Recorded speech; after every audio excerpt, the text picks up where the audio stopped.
So right here I'm going to do a different style of repair. I've got an epoxy mortar and sand pre-filled. I've got it resin-rich, so it's only at 1:1 by volume ratio, and that way I don't need to pre-prime first. The downfall of that is it's going to draw in, so if my cracks are deep, then I'll have to top it up. So let's have a look how this behaves.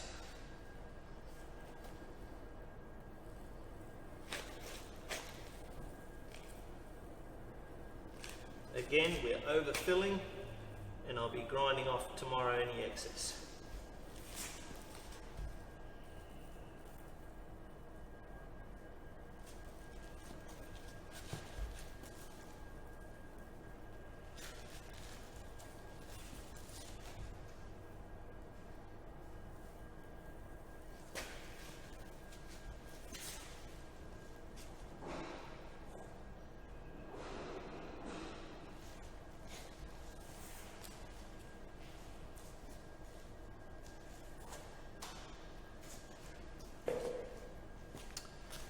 Alright, so let's see how that goes, and we'll do another type of repair.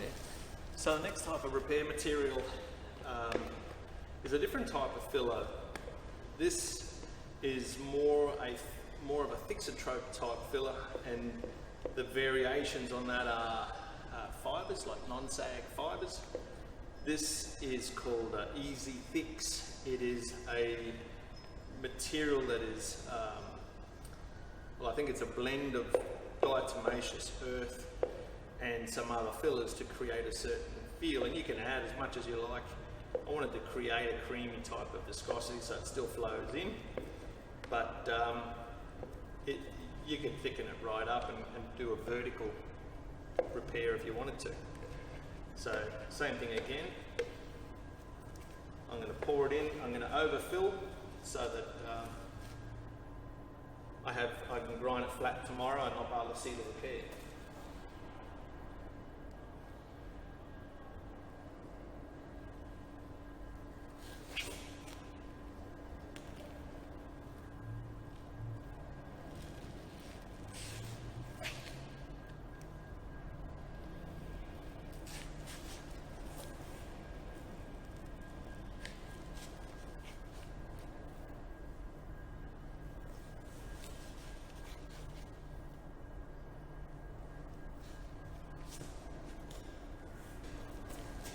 So because of its creamy viscosity, it's quite an easy thing to control and pour.